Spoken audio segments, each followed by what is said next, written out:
Eu acho que mudou o link.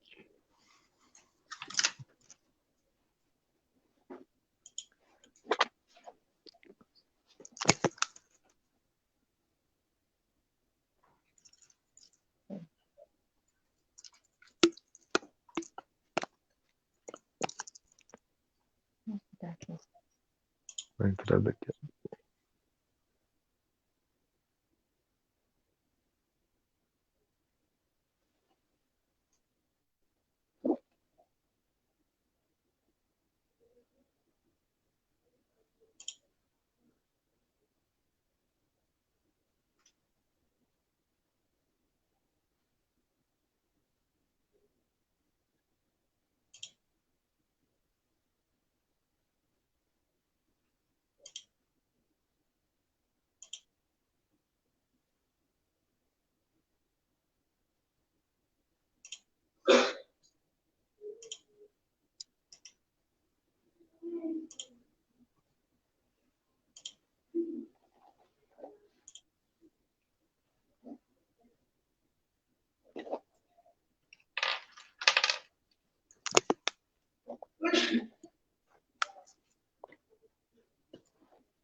Boa noite, desculpa as falhas técnicas aí. Acontece. Tudo que é ao vivo acontece, acaba que acontece alguma coisinha ou outra aí. Estamos online novamente. Vou restabelecer a conexão aqui com os professores aqui.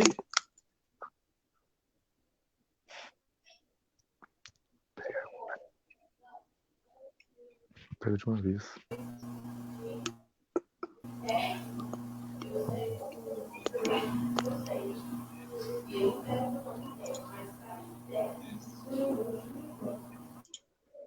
Vamos lá. A primeira pergunta eu vou dirigir ao Juninho.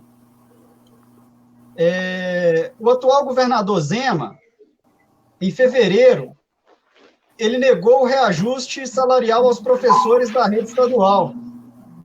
E ele pediu sacrifício à categoria. Com a vinda da pandemia do Covid-19, a imprensa tem abordado quase que exclusivamente só Covid. Porém, a vida do trabalhador, do estudante, ela continua com seus problemas cotidianos, mais o problema da pandemia. Aí eu te pergunto, como que anda as negociações dos professores com o Estado nesse momento? Boa noite a todos, né? Boa noite, Rodrigo. Boa noite.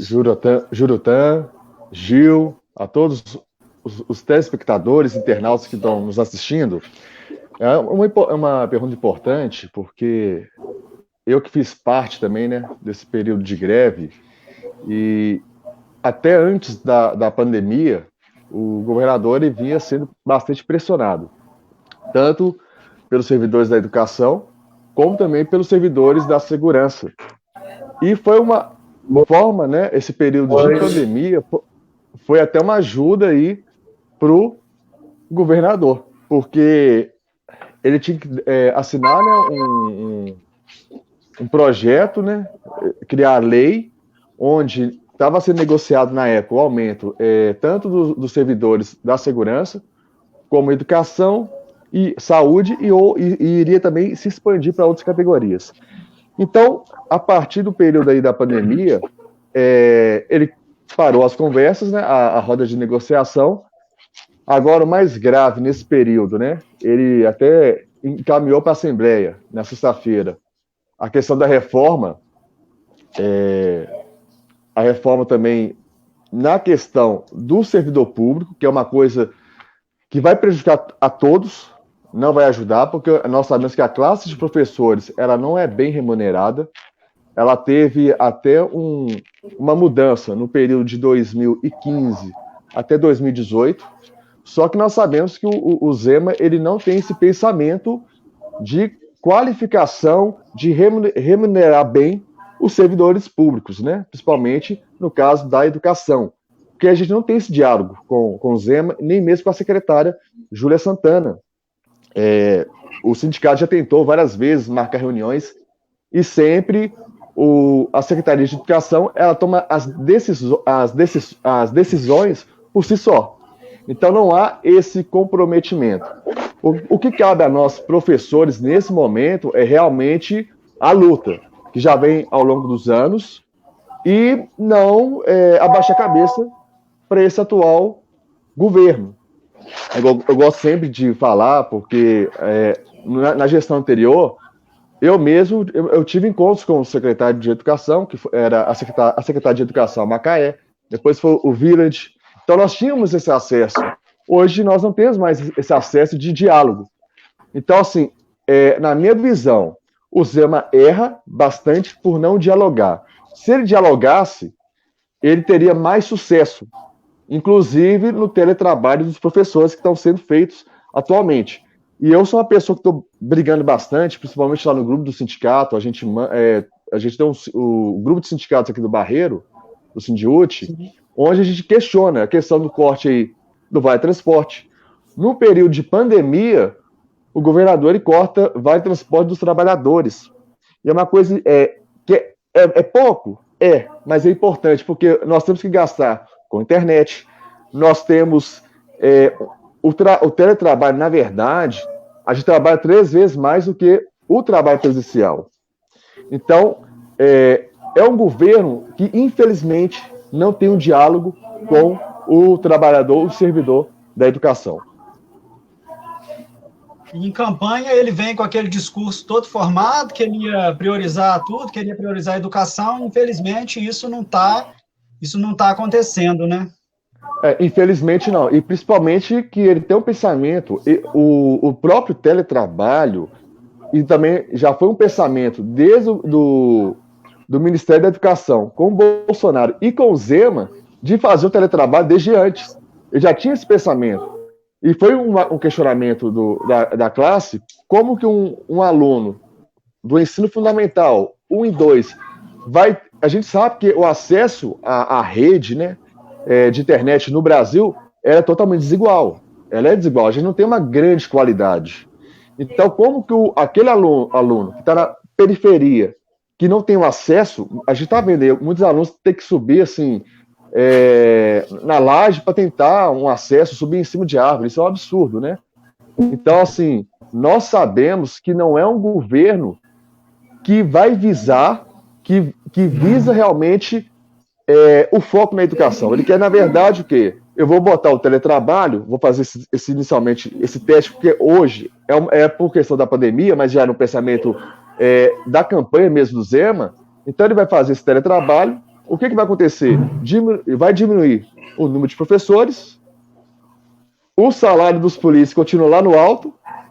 Um professor hoje pode dar aula para uma média de 250 alunos, numa live. Então, para o governo é muito mais vantajoso, mas para o servidor não. É isso que o servidor precisa colocar na cabeça. Porque o teletrabalho agora é uma coisa que a gente necessita para o aluno não ficar disperso na sua casa, para ele não perder também muitas matérias, disciplinas. Mas nós sabemos que não são todos que vão ter esse acesso. Exatamente. Então, é uma coisa que a gente tem que fazer realmente esse debate, porque, rapidamente, só para poder finalizar, a Secretaria de Educação, quando iniciou o teletrabalho, pelo menos eu não recebi nenhum e-mail, não fui ouvido. Inclusive, acredito que até o próprio Sindiúti, né, que nos representa aí no Estado, também não foi chamado. Esses erros que aconteceram aí no teletrabalho, principalmente, é uma incompetência da Secretaria de Educação, não dos professores, como a própria secretária quis colocar até na Rádio Itatiaia, é uma incompetência da Secretaria de Educação por não ouvir quem realmente está ali na linha de frente, no dia a dia, juntamente com os alunos. Obrigado, professor Juninho. Professor Gilvando, boa noite, tudo bom? A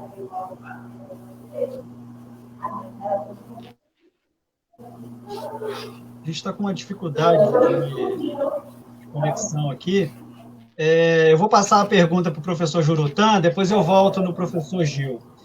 Professor Jurutan, boa noite.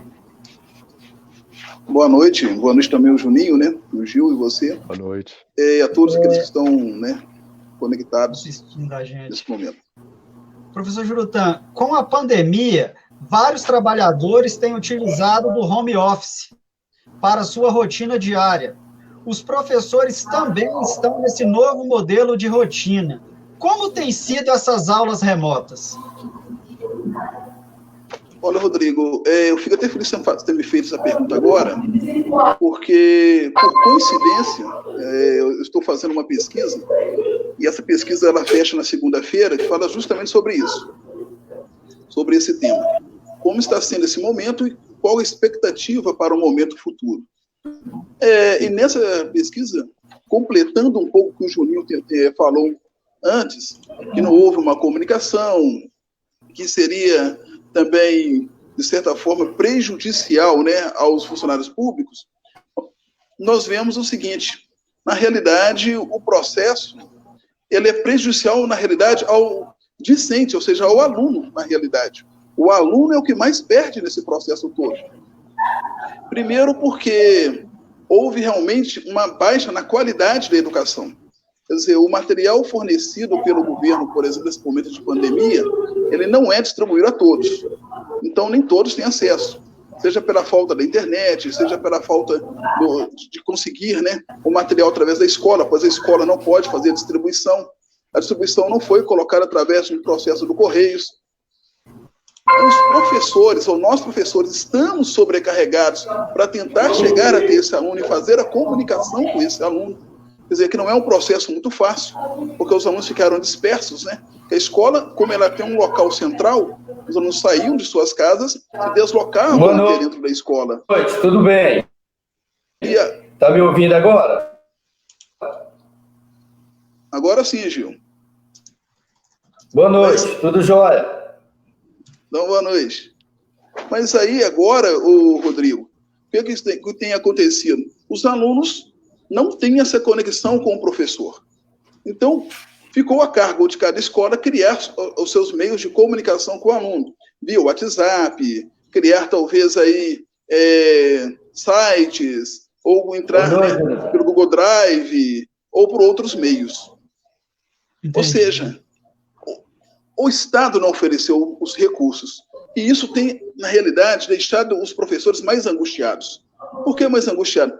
Porque o professor, por mais que ele esforce, os seus esforços próprios, ele não tem essa capacidade, essa expertise que o Estado deveria ter para chegar até o aluno. E uma outra situação, o Juninho falou ali da questão de tirar o vale-transporte, de tirar, né, de cortar o vale-transporte e alguns pequenos, não sei se pode falar benefícios que o professor conseguiu, né, através de muita luta, porque antigamente nem vale-transporte o professor tinha direito. Depois, isso, na realidade, nesse momento, para o professor, faz muita falta. Por quê? O salário está sendo pago atrasado, todos estão sabendo a respeito disso. O salário não é pago no quinto dia útil, como era antigamente, nem alguns anos atrás. Então, o salário já vem atrasado, muitas vezes vem cortado, ele vem picado. E o professor tem que manter uma rede de internet dentro de casa. Uma rede de internet, um computador, um celular, né? Uma certa qualidade para poder oferecer, no mínimo, uma aula para o aluno. Então, tudo isso ficou a cargo do docente e a cargo da escola. Nesse momento de pandemia, a secretaria não ofereceu nenhum recurso que pudesse alcançar e que pudesse, assim, facilitar a vida do professor para com o seu aluno. E isso tem dificultado, de todas as formas, né, fazer com que essa educação com qualidade chegue até o aluno. Acaba que, como o professor fica na linha de frente, né, professor Jurutã, acaba que vocês levam aí o descrédito, né, que era para ser dirigido ao governo, né? Aí é outro problema, porque já vem um discurso político, né, que é para poder fazer a sua campanha durante esse momento. O governo, lógico, quando chega diante de uma imprensa, de uma rádio, diante dos seus cabos eleitorais, ou diante da população, ele fala que está fazendo alguma coisa. Ele demonstra ali, não, nós estamos dando aula para a Rede Minas, nós estamos distribuindo o material, nós estamos fazendo isso. Mas, na prática mesmo, até os próprios pais que estão tentando receber esses materiais, vê que isso não está acontecendo. Só que os pais acham que aí, como o governo fala que ele está fazendo, mas a escola não está conseguindo, ele não consegue compreender que há uma desconexão aí e começa a culpar o professor. Aí o professor realmente começa a levar uma culpa de algo que ele, na realidade, não está fazendo. E muito pelo contrário, os professores estão correndo atrás dos alunos, os professores estão gravando teleaulas e colocando muitos em Facebook, outros enviando, né, pelo WhatsApp, e complementando o material, né, que foi disponibilizado, os PETs que foram disponibilizados pelo governo. Ou seja, o professor está se esforçando. Mas o esforço do professor diante da demanda que está se colocando ainda é pouco para poder atender. O ideal seria o Estado ocupar esse espaço que deveria ocupar, realmente, de coordenar todo esse processo. E, por exemplo, o material teria que chegar até a casa do aluno via correio, por exemplo. Seria o ideal. Mas não existe esse planejamento. E a escola é proibida de distribuir o material porque não pode ter aglomerações. E como que o aluno vai fazer para poder receber esse material? Como que fica o professor nesse processo para poder entrar em contato com esse aluno? Então, todo esse processo não foi realmente, como disse o Juninho aí, comunicado, não foi planejado junto com o professor. É complicado. Professor Gil, você está nos ouvindo?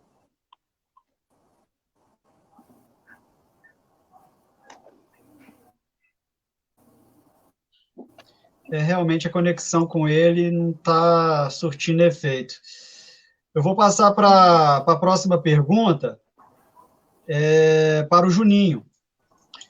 Juninho, a polarização política, ela chegou na sala de aula. Como que você consegue tratar essa situação? Como que vocês, professores, têm lidado com essa situação? Rodrigo, é uma boa pergunta, porque principalmente um campo conservador, né? Eles querem implementar aí tanto na esfera federal como na estadual, como nas municipais também, a escola sem partido.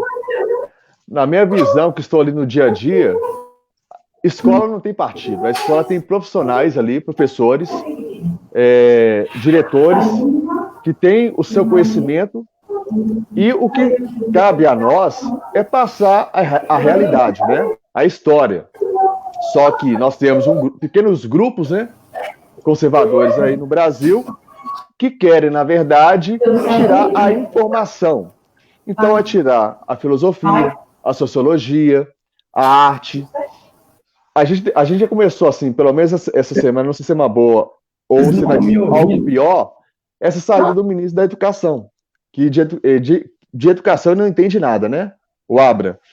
Então, na minha visão, é o seguinte, é uma luta que eu acredito que nós, professores, temos que ter, e é uma luta que eu venho conversando com alguns amigos, alguns colegas, a gente precisa implementar algumas coisas na nossa educação.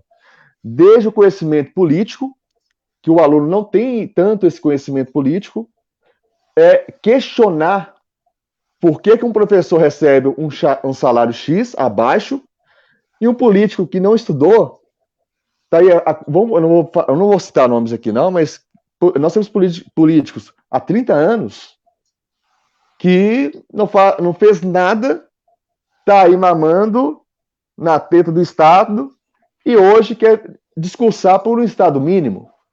Então é uma coisa que não tem conexão.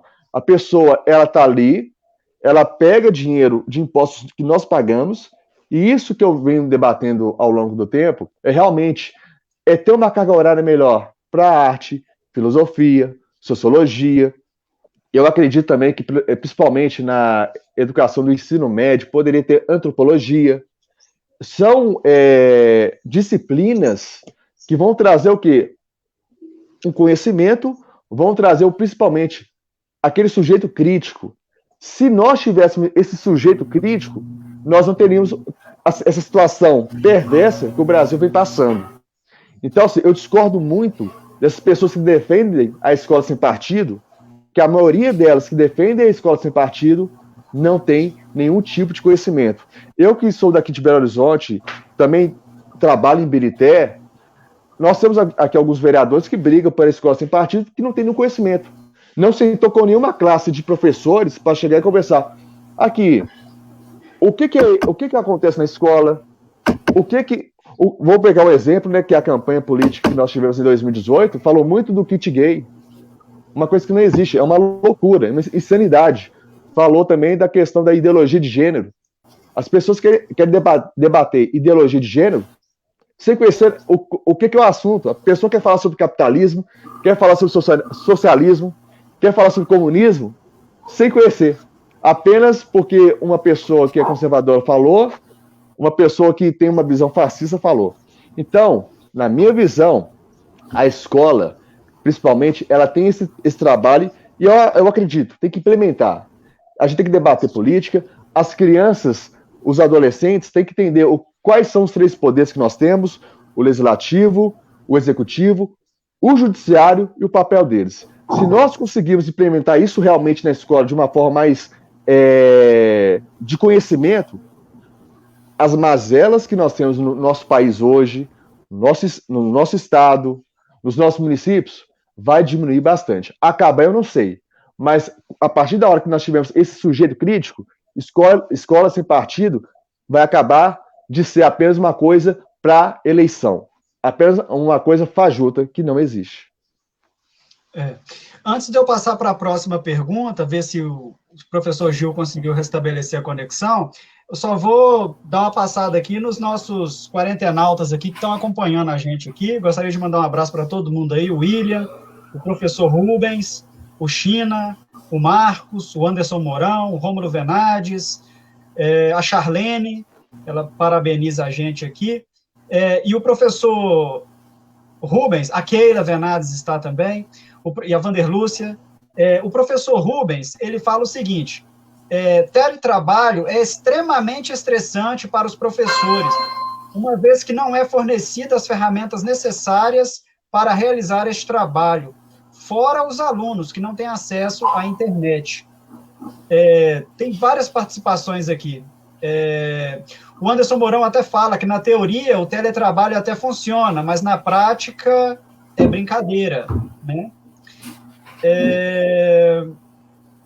Enfim, tem muita participação aqui ao longo do programa, eu vou lendo aqui. Professor Gil, você está nos ouvindo aí?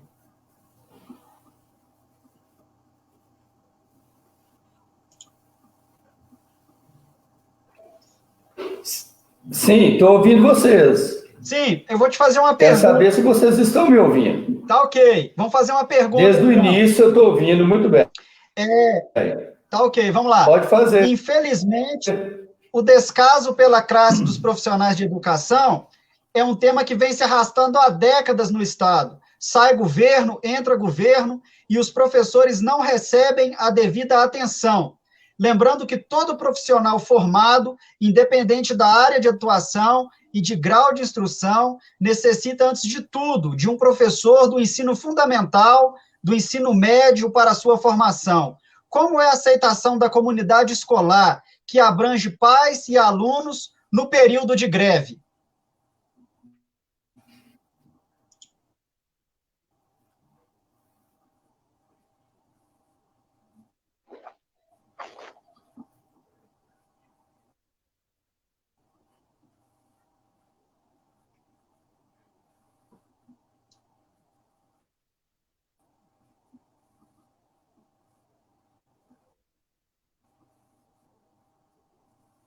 Infelizmente, Rodrigo, a imprensa, ela acaba distorcendo o nosso movimento de greve, e a única arma que nós temos, inclusive de parar o trânsito na capital, e aí a população acaba ficando contra a gente.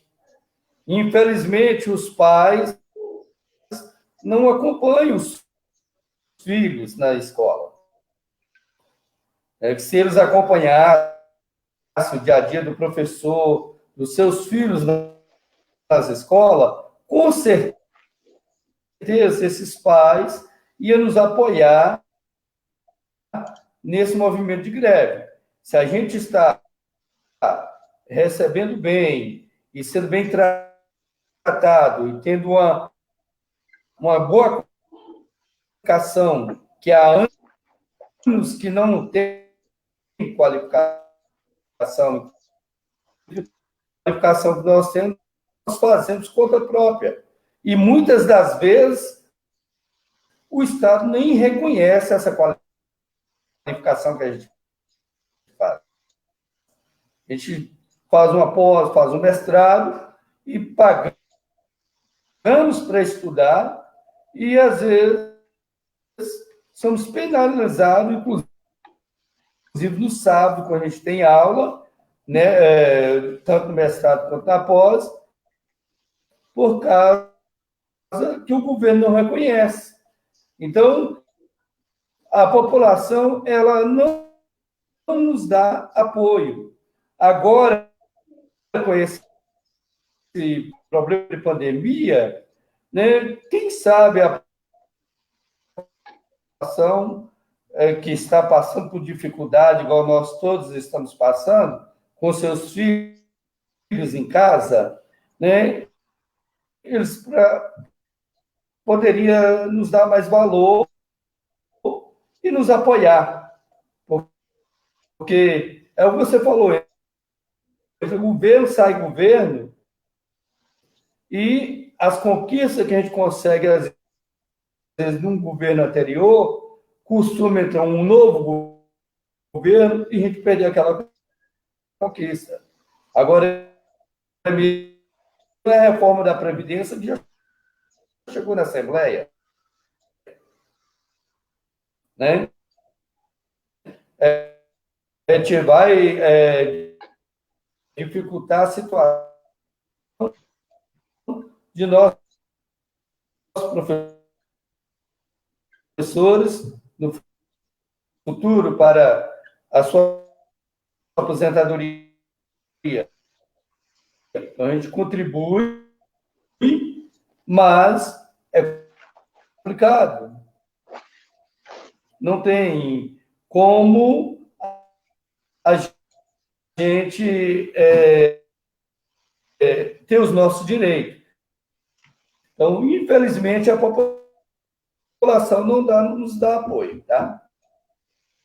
Infelizmente, não enxerga que é o único movimento legítimo que nós usamos, inclusive sem arma nenhuma. A única arma que nós usamos é paralisar as ruas da capital. Obrigado, professor. Agora a próxima pergunta eu vou fazer para o professor Jurutã. Entenderam? Sim. O professor ele está muito próximo à realidade da juventude. Ele convive diariamente com os jovens, com seus anseios, seus sonhos e utopia. Comparando as gerações, a geração atual, ela demonstra mais vontade em ter uma formação profissional, um lugar no mercado de trabalho, que a sua geração sonhava? Olha, eu acredito que são momentos diferentes, né? O capitalismo, a partir do momento que ele necessita de uma determinada mão de obra, ele vai forçar que as pessoas se formem para aquela mão de obra.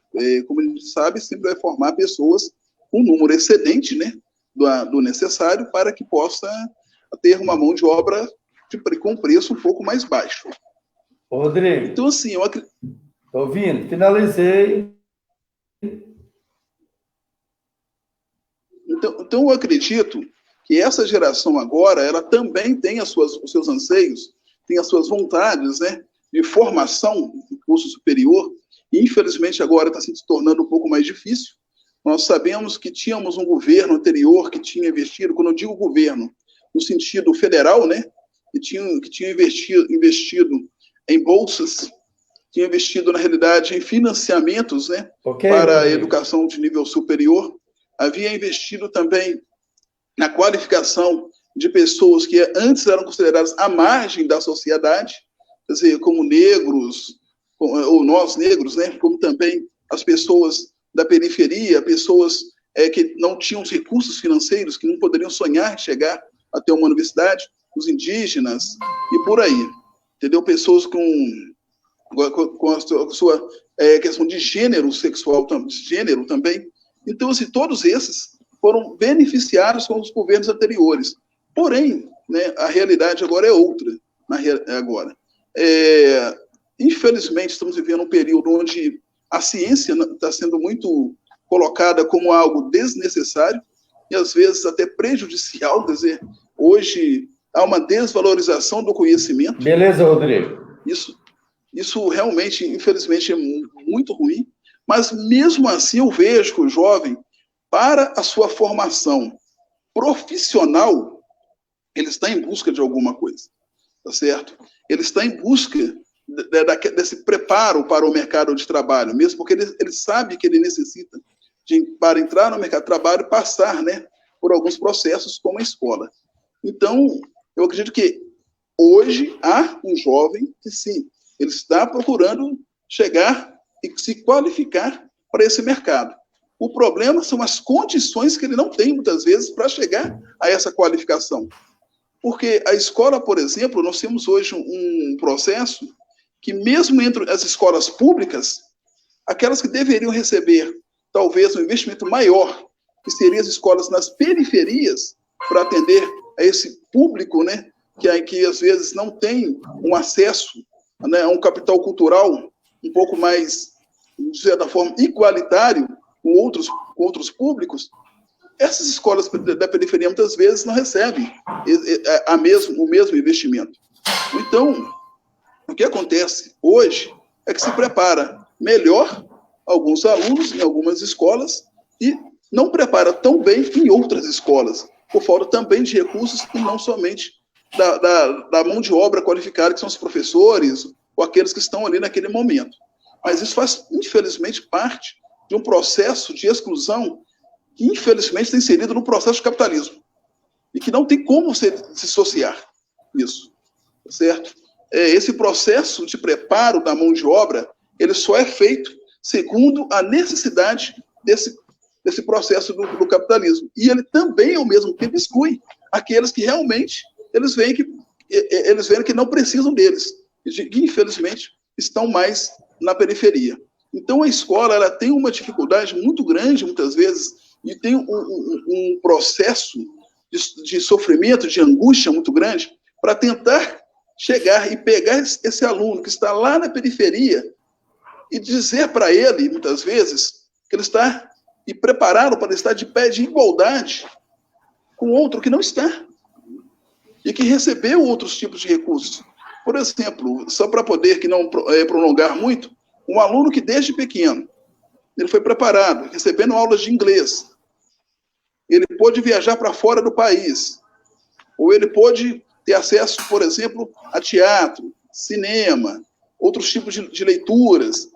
Esse aluno, infelizmente, ele está à frente daquele que não teve esses mesmos recursos. E não foi porque o pai não quis, muitas vezes, é porque o pai, muitas vezes, ele tem que sair de madrugada, pegar um ônibus lotado, ir trabalhar, e nós sabemos que a nossa realidade é o seguinte, geralmente, em várias comunidades, são colocar o irmão mais velho cuidando dos irmãos mais novos. Então, aquele irmão que chega um pouco mais velho, ele tem que trabalhar mais cedo, ele tem que tentar se destacar na escola e, às vezes, trabalhando. A diferença dele, então, para o outro, é muito grande. O abismo dele é muito grande. Então, a escola ela tem que tentar chegar até esse aluno e prepará-lo. Mas quais são os recursos? Quais são os investimentos? Quais são os preparos? Professor, como disse muito bem o Gil, ele é feito. O professor, muitas vezes, ele paga muitas vezes, não.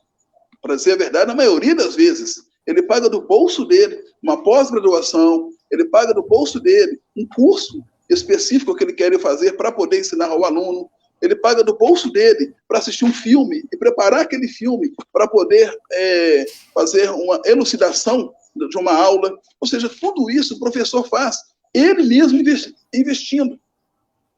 Enquanto que, na realidade, o Estado em si, ele não apresenta, nessas periferias principalmente, uma educação igualitária para poder, na realidade, colocar essas pessoas também em pé de igualdade, de concorrência com essas pessoas, infelizmente, ou felizmente, né, depende da situação como muitos veem, receberam esse preparo desde pequeno, esse capital cultural desde pequeno. Então, a própria escola se encontra nesse processo.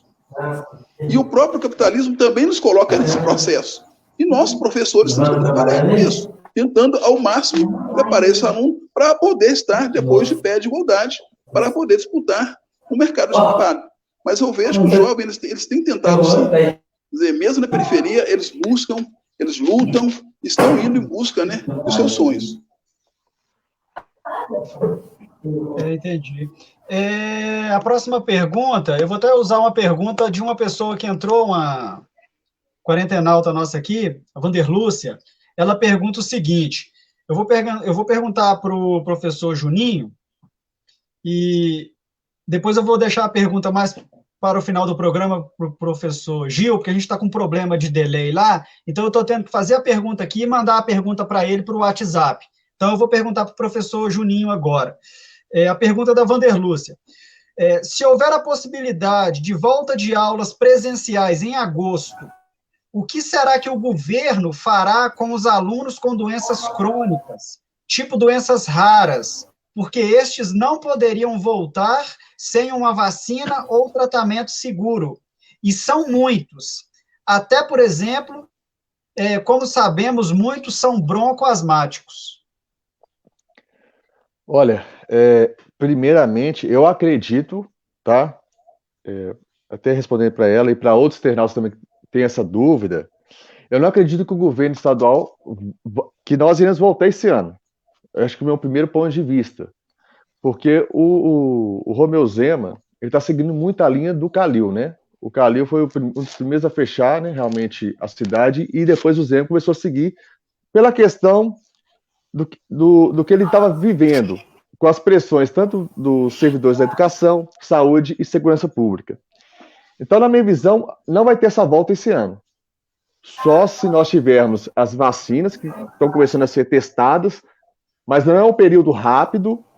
E se caso as aulas voltarem realmente a acontecer presenciais este ano, vai ser uma grande irresponsabilidade, né, do governador, que eu acredito que ele vai ter, assim, ele vai buscar com as pessoas da área científica, da área da saúde, informações, e ele vai ter consciência que a volta das aulas, possivelmente, apenas lá em fevereiro, março, na minha visão, realmente a Secretaria de Educação não vai tomar, e a Secretaria de Saúde, de Estado de Saúde, não irão tomar essa atitude irresponsável. Agora, se caso voltar, é complicado até responder, porque na minha visão, assim, nós não estamos preparados para voltar. Nem nós, professores, nem os alunos, nem os servidores também, né, os ASBs, os supervisores, nós não estamos preparados ainda, porque é algo novo. Utilização de máscara, álcool em gel. Nós que somos, assim, adultos, para nós já é complicado. Imagine para as crianças, para os adolescentes. E como ela até pontuou bastante, essa pontuação dela é importante, aqueles jovens que têm algum problema de saúde. Então, eu acredito, na minha visão, tá, que pelo menos o governador de Minas ele vai ter essa sensatez, diferentemente do governo federal, que hoje nós não temos nem ministro da saúde.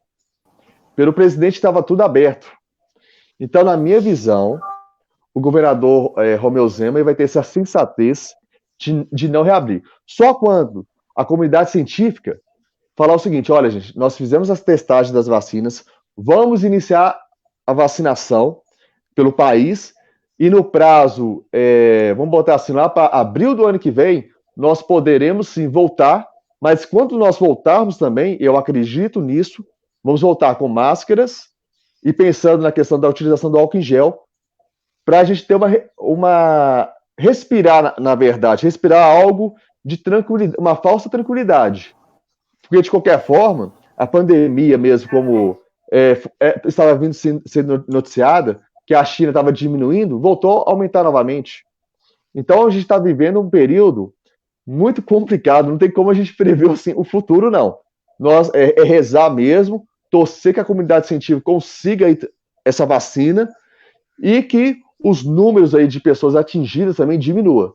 Porque, infelizmente, por questões de irresponsabilidade, principalmente do governo federal, esses números, a tendência é só subir. E com a possibilidade aí de um lockdown, né? Lockdown. E, inclusive, essa semana o secretário de Saúde do governo do estado já informou isso. Porque algumas prefeituras, principalmente interior, que não têm esse acesso, tem uma grande dificuldade, diferentemente, vamos colocar aí, de Belo Horizonte, das cidades da região metropolitana, que tem uma diferença referente a essas cidades do interior de Minas, o número de pessoas infectadas está aumentando, inclusive Ibirité, né? Ibirité a gente está tendo um grande caso, então assim, é preciso realmente dar uma parada, já deveria ter iniciado lá em fevereiro, nem em fevereiro não, em janeiro, na verdade. Quando houve a notícia do coronavírus lá na China, e isso que eu faço debate, quando a pessoa fala assim, você questiona o presidente porque você não gosta dele, não é porque eu não gosto dele, eu não gosto das ideias dele, torcer muito para o governo dele se dar bem. Eu falei o seguinte, olha, o cara teve um presente, ele ganhou na Mega Sena, que condições de ganhar uma presidência, na minha visão, ele não tinha. Pelo pensamento, pela pessoa que ele é, pelo pensamento conservador que ele tem, não de agora, tá? O pensamento conservador dele de 2013 para cá, porque antigamente o Bolsonaro defendia o PT. Antigamente ele tinha essa... Então é uma coisa de interesse. Dizer assim, né? É igual eu falo sempre, eu falo da seguinte forma, se ele tiver, como presidente, o líder da nação, tivesse falado da seguinte forma, juntamente ali com o Mandetta, olha, as pessoas que estão vindo do exterior, vamos fechar os aeroportos, vamos fazer atestagens. Se tivesse feito isso, o número nosso teria sido muito menor. E só não está sendo maior porque os prefeitos e governadores tomaram a atitude necessária para não expandir tanto o número de pessoas infectadas. E, infelizmente, a gente poderia ter tido um número bem menor de mortes aqui no nosso país. Obrigado. Rodrigo, eu posso falar um pouco nessa área aí? Nessa resposta? Pode. Se você quiser complementar, eu vou até fazer a próxima pergunta para você, aí você complementa, e eu vou deixar as perguntas finais para o professor Gil. É uma pergunta da professora Geisa Gabriela. Ela coloca assim, a educação tem sofrido ataques recentes, retirada de direito, retirada de recurso, aquilo que já estava precarizado sofre um aprofundamento do caos, e mesmo sem estrutura, resistimos para conseguir avançar. Como você lida em sala de aula, ou até mesmo fora dela, como educador, para tentar superar o anti-intelectualismo e a ignorância dos últimos tempos? Antes eu quero só complementar assim, rapidinho aqui o que o Juninho falou. É o seguinte, na pesquisa que eu estou fazendo aqui, um dado me preocupa um pouco. Para ser sincero com você. Vários me preocupam, depois eu vou disponibilizá-la, mas quase 50% dos professores que responderam dizem-se otimistas com a volta às aulas.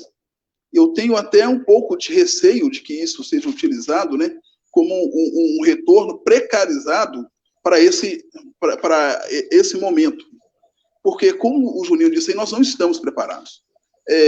Não temos, a questão não é somente o álcool em gel, mas também não temos nenhum preparo dentro de sala de aula, seja de profissionais, porque não é somente o aluno, muitas vezes, que tem morbidade, tem professores com morbidade. Nós temos professores, temos profissionais que têm idade, né, um pouco mais avançada. Então, nesse caso, os próprios profissionais também não estão preparados para o retorno às aulas, muitas vezes.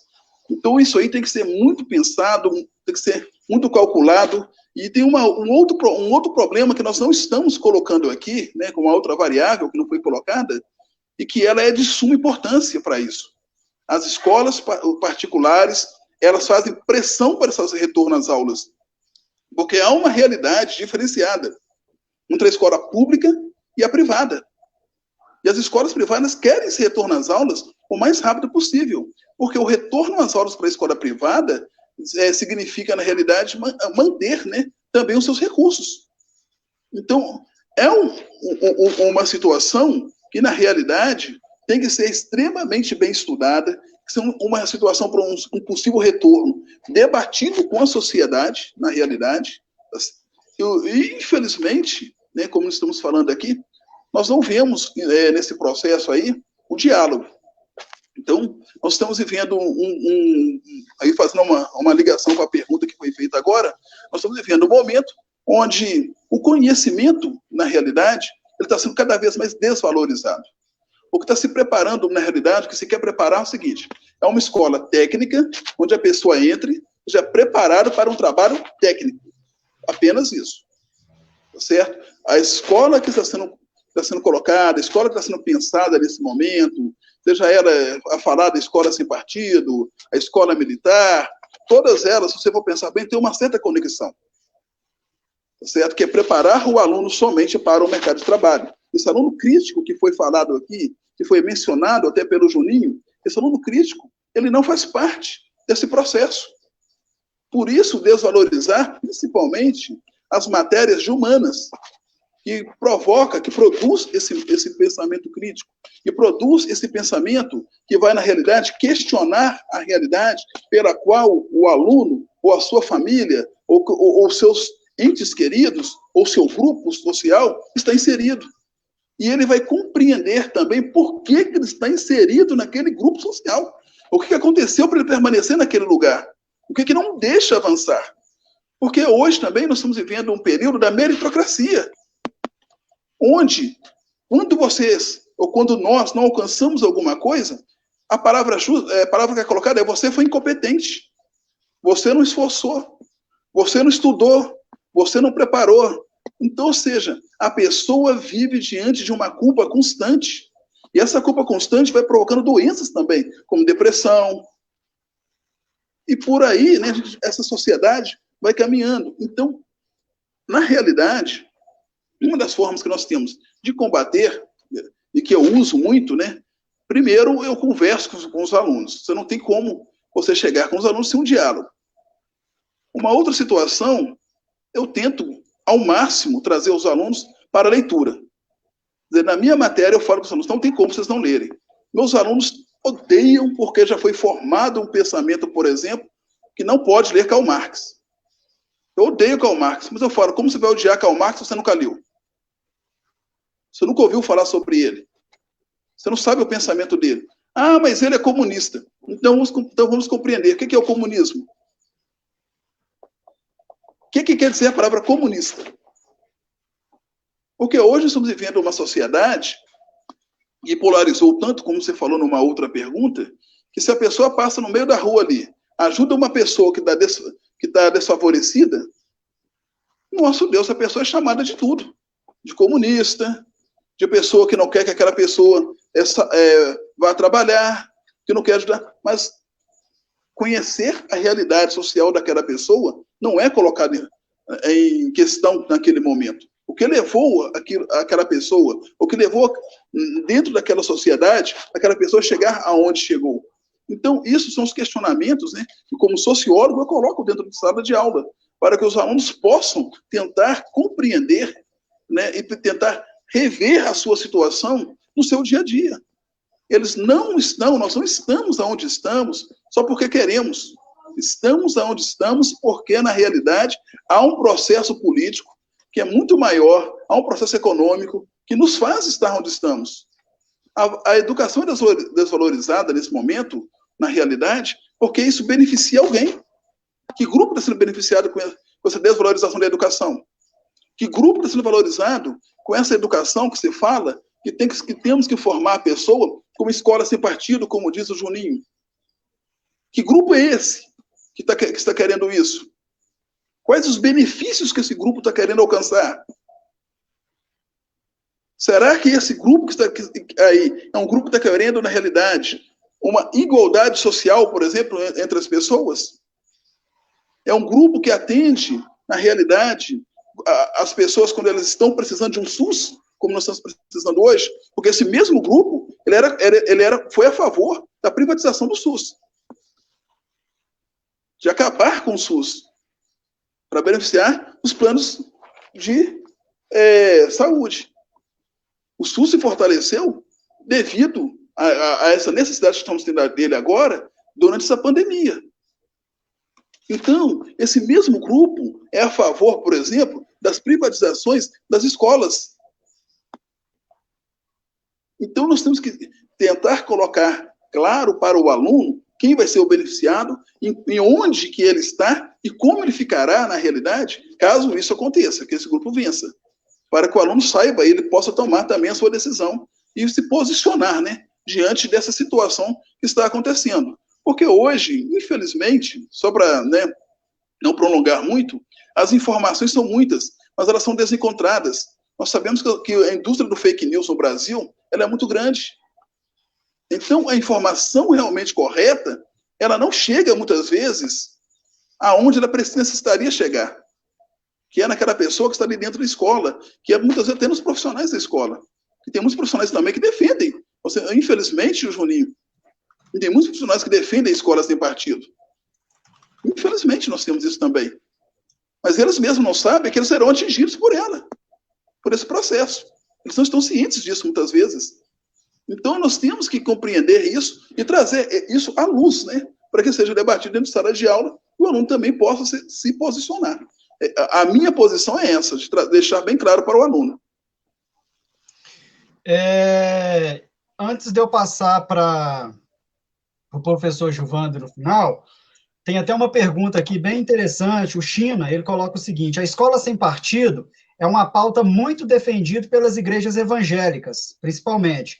Ele pergunta como que fica o Estado laico nisso.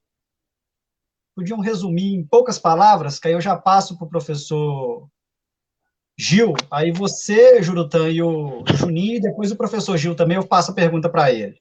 Você quer falar primeiro, Juninho? Então, deixa eu falar.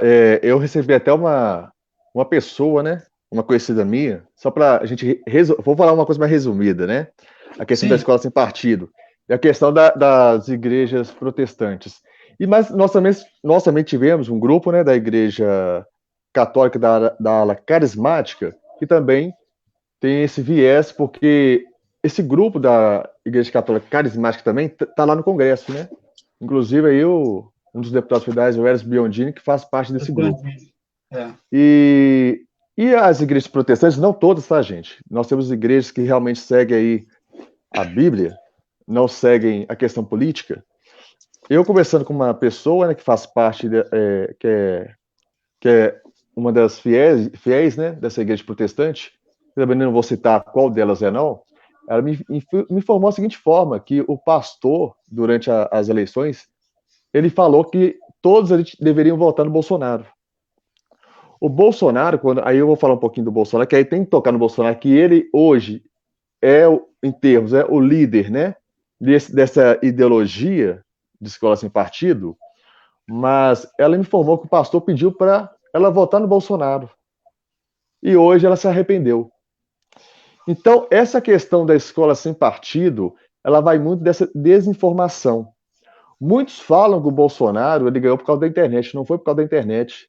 Que ele entrou dentro das periferias. Por onde? As igrejas protestantes, as igrejas carismáticas. E nisso, alguns líderes religiosos, eles conseguiram aí fazer esse pensamento aí dos estudantes, dos seus fiéis, e isso passou para outras alas, principalmente como o Jurutan falou também, que é uma coisa importante, nós temos profissionais da educação que defendem essa ideia.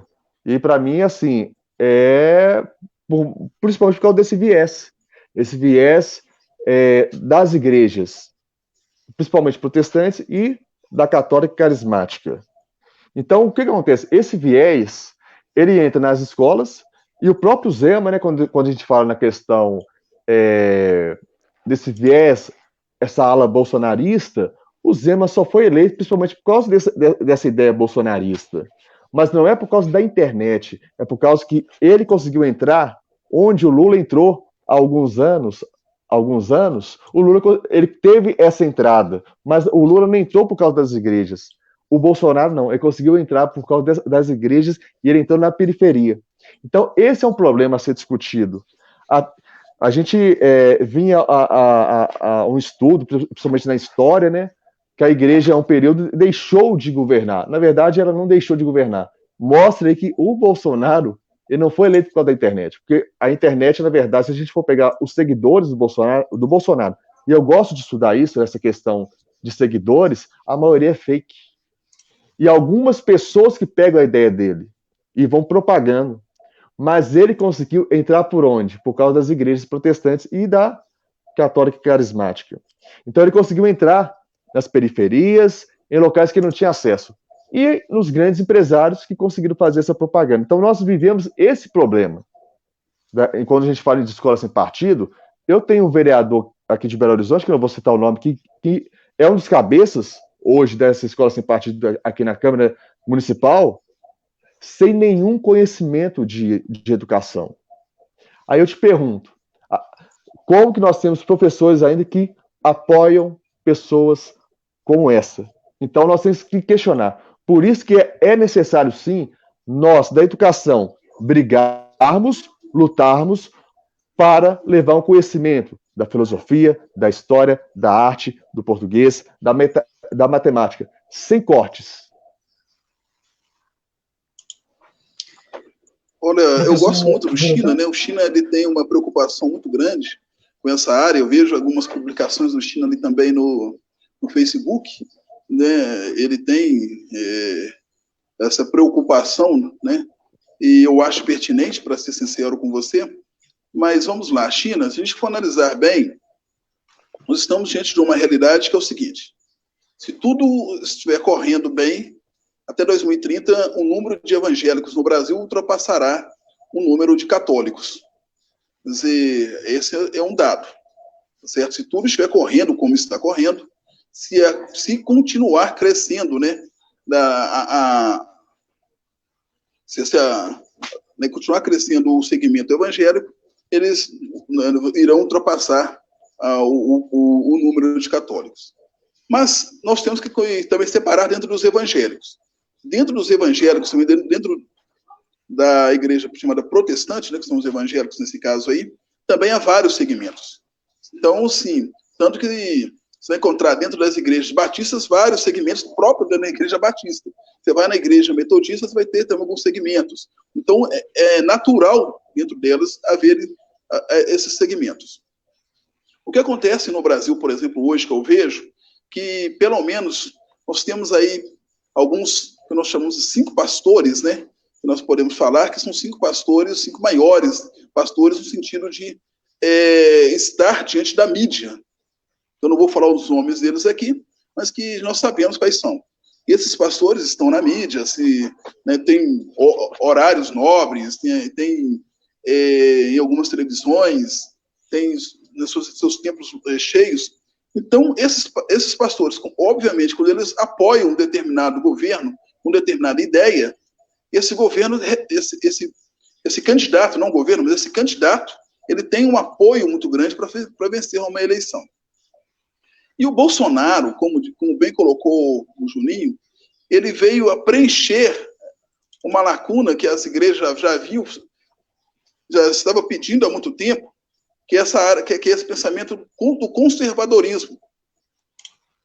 Assim, para a igreja, esse avanço que houve, né, principalmente de alguns segmentos LGBT, hoje é LGBTQI, né, ou QI+, né, e outros movimentos que foram aparecendo na sociedade, eles, na realidade, foram um pouco prejudiciais a esse segmento da igreja. Portanto, haveria de ter uma reação a esse movimento que estava crescendo. Que estava, não vou dizer crescendo muitas vezes em números somente, mas também as suas reivindicações políticas, né, estavam sendo atendidas em muitos momentos.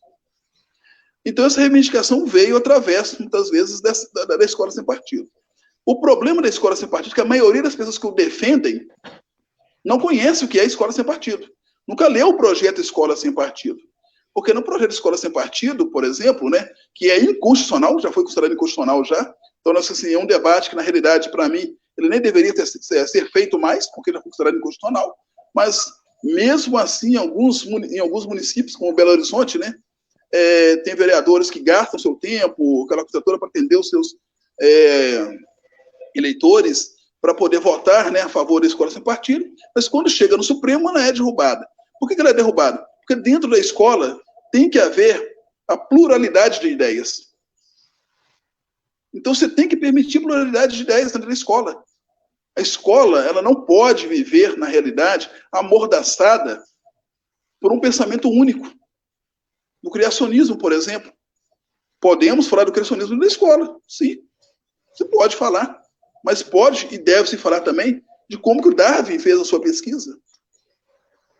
Então, na realidade, hoje, para mim, esse debate da escola sem partido, ele deve ser feito, obviamente, deve ser esclarecido, mas ele já é um debate, para mim, pelo menos, se seguirmos o que foi determinado pelos ministros do Supremo, já é vencido. Tá certo? Mas, obviamente, aí, quando você coloca na questão para responder realmente a questão que o Cristina colocou, a escola, para mim, China, na sua grande maioria das vezes, pelo menos quando eu consigo enxergar a escola, poucas escolas conseguem, na realidade, atingir essa questão que você coloca do Estado totalmente laico. Porque, na realidade, a maioria das pessoas tem uma determinada religião. E a religião que prevalece hoje, seja ela do protestantismo ou seja ela no catolicismo, é o chamado cristianismo. Então, aquelas religiões que são de pensamentos contrários, muitas vezes, a essas, até mesmo pelos próprios profissionais, eles são eliminados. Olha a dificuldade que nós temos, por exemplo, né, dentro das escolas, de fazer, muitas vezes, o debate da consciência negra, com suas religiões. Então, isso tudo demonstra, mas eu acho que estamos caminhando por um processo ainda de colocar isso na certa prática.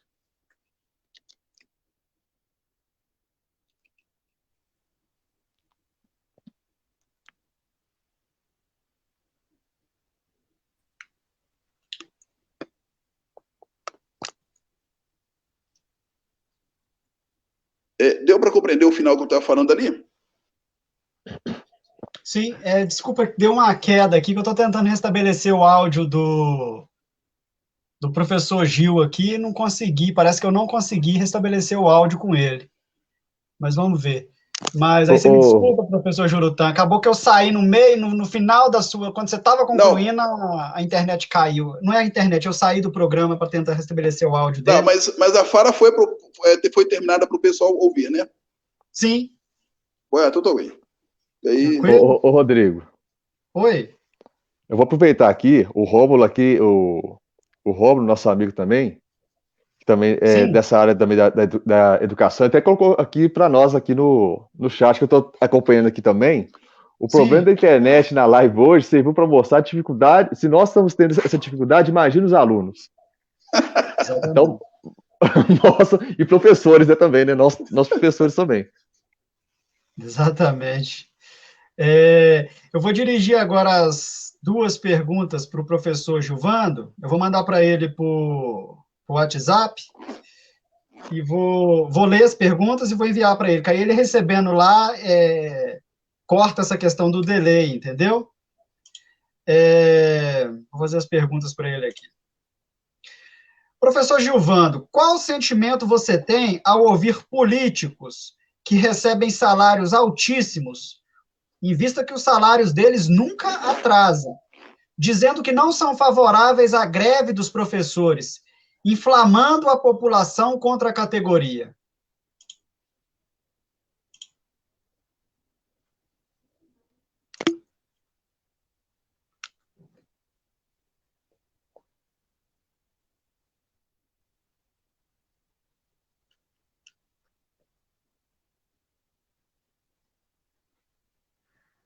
Professor, acho que o seu áudio aí, o senhor apertou aí para cortar o áudio. É só o senhor apertar na imagem do microfoninho aí. Que aí o senhor restabelece o áudio. Daqui eu não consigo restabelecer. No caso, tem que ser o senhor que tem que restabelecer.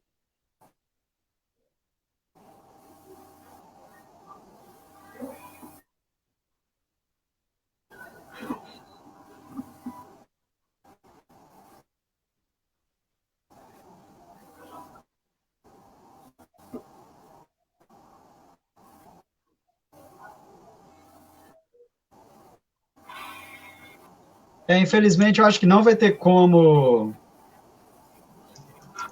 Uma pena. Não vai ter como restabelecer a conexão com ele. Eu tentei fazer de tudo aqui, inclusive eu até cheguei a sair da sala, entrei de novo e não consegui restabelecer a conexão com ele.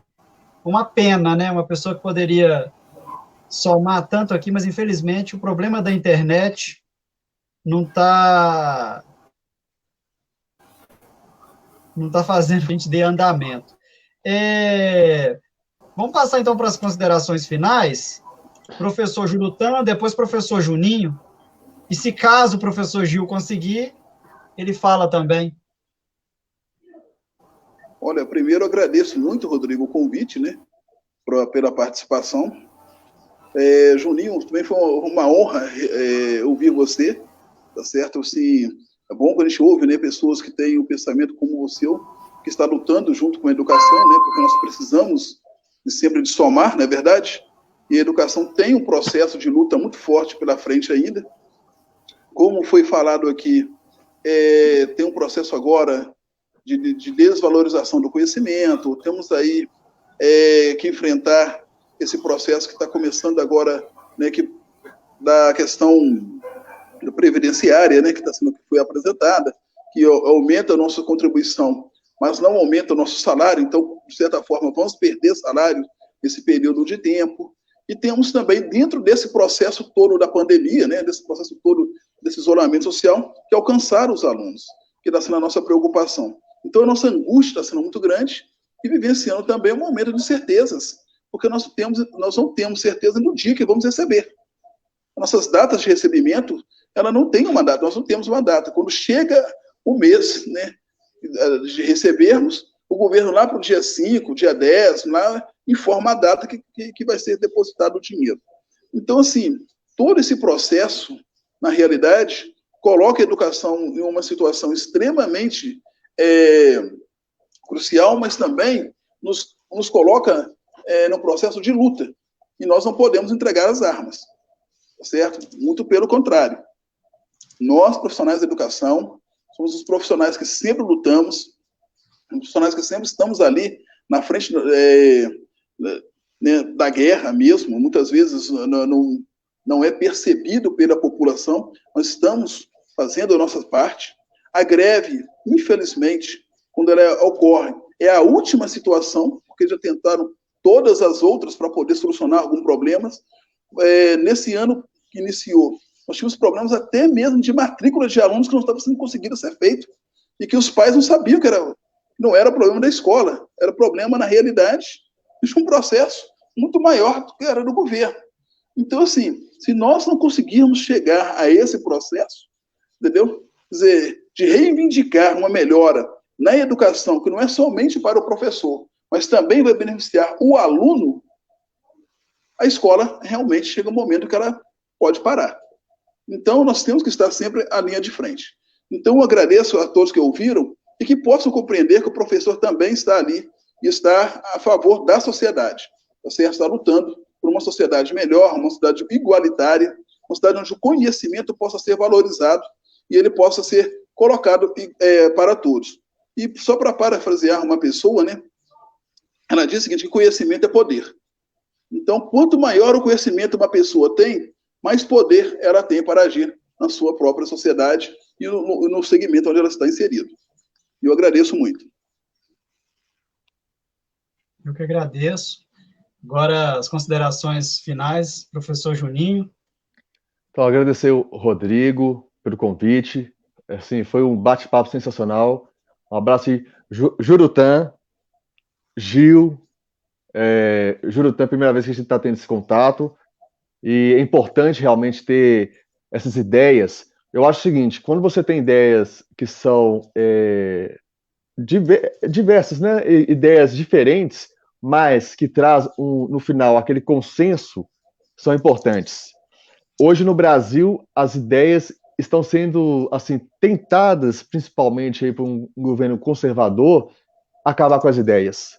Eles querem um regime ditatorial, um regime fascista, um regime em que as pessoas não vão ter aquele poder crítico, e que o Brasil precisa ter. O Brasil, na minha visão, ele não pode mais ser dividido como está, direita, esquerda, porque no final, os únicos beneficiados são os políticos, e a população é esquecida. O coronavírus, ele mostra muito isso, essa pandemia. Eu tive na Rádio Super em fevereiro, e eu falei isso no ar, quando estava começando a diminuir lá na China a questão do contágio, eu falei, gente, algo pior vai vir. E veio, infelizmente. O Brasil não se preparou. Muito se falou do carnaval. O carnaval, economicamente, foi importante. Mas em questão de contágio, na minha visão, poderia ter sido evitado ali o carnaval. Mas em questão econômica, ele foi bastante importante. Mas se o governo federal tivesse realmente tomado as medidas ali em janeiro de prevenção, a gente não teria tido esse contágio tão grande. Hoje nós temos aí um hospital de campanha aqui no Expo Minas, que está começando a ficar lotado. Muitas pessoas não estão tendo essa informação diante do governo do estado, mas está assim. Hoje, Ibirité tem um hospital de campanha. Então, eu falo para todos os internautas que estão nos vendo, vamos cuidar da nossa saúde primeiro. A economia não vai quebrar. O Brasil tem trilhões de reserva. O Brasil tem trilhões. E nós temos que pensar da seguinte forma: todos os dias nós pagamos impostos, todos os dias. Então, esse auxílio emergencial de R$ 600 não é ajuda do governo, não. Vem do nosso bolso a partir de impostos. E mesmo assim, é um auxílio mínimo que deveria ser mais. Então, vamos cuidar da nossa saúde primeiramente. Se for sair, utilize máscaras.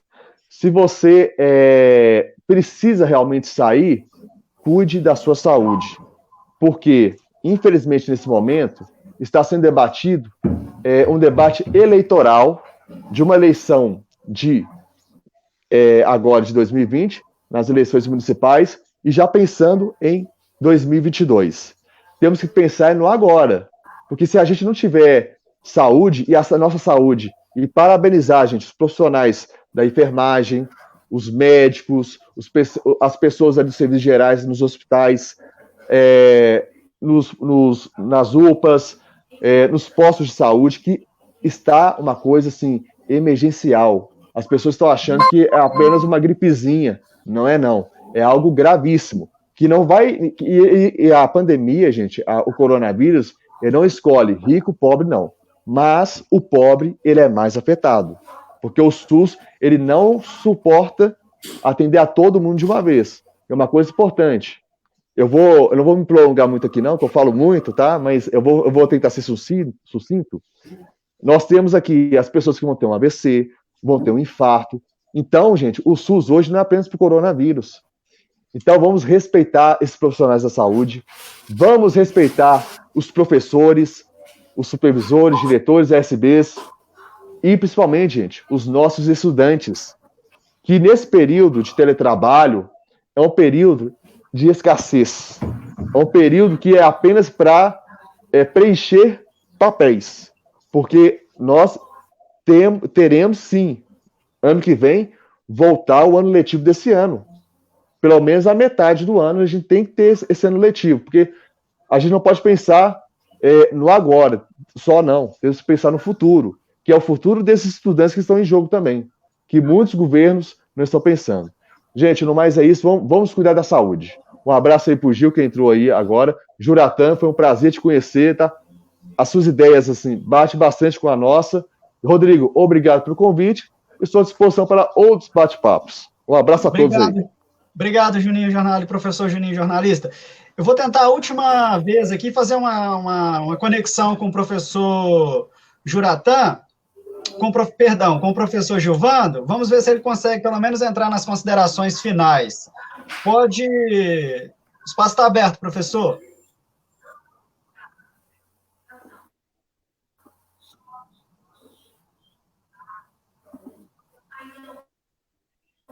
Esperar alguns segundos aqui, que tem a questão do delay, né, da internet. Ver se ele consegue entrar pelo menos no finalzinho aí para falar das considerações finais. até que ele entra, que ele não entra, eu gostaria de lembrar que toda quinta e sábado, sempre às 19 horas, a gente está fazendo quarentena, né, o Quarentena Live. A gente utilizando aí do espaço virtual para estar tratando de temas do mundo real nesse período que a gente está sendo obrigado aí a conviver de isolamento social, né? Na próxima quinta-feira, eu vou estar recebendo aqui o Reginaldo Silva, presidente do PT Barreiro, e no dia 27, no próximo sábado, eu vou estar recebendo a professora Vanessa Portugal, do PSTU, né? Já foi candidata várias vezes aí à prefeitura, a governo. Esse ano, tudo indica, sairá de novo a prefeita. A gente vai estar recebendo ela no próximo sábado. Na próxima quinta, o Reginaldo. No próximo sábado, a professora Vanessa. Em casa, pode falar, professor Gil. Nós somos 4 pessoas, todos os 4 usando a internet no momento, né? E aí deu esse problema, né? Imagina. Então, está ouvindo? Infelizmente, não deu para restabelecer conexão, tá tendo um delay enorme aí, tá tendo atrasos de fala. Ô, professor Gil, muito obrigado pela boa vontade, mas infelizmente hoje a internet nos atrapalhou. Aquilo que o pessoal falou, né? A internet... Imagina na sala de aula, como que está sendo aí, na sala de aula virtual, como que está sendo aí, né, essas aulas aí estão sendo ministradas, né?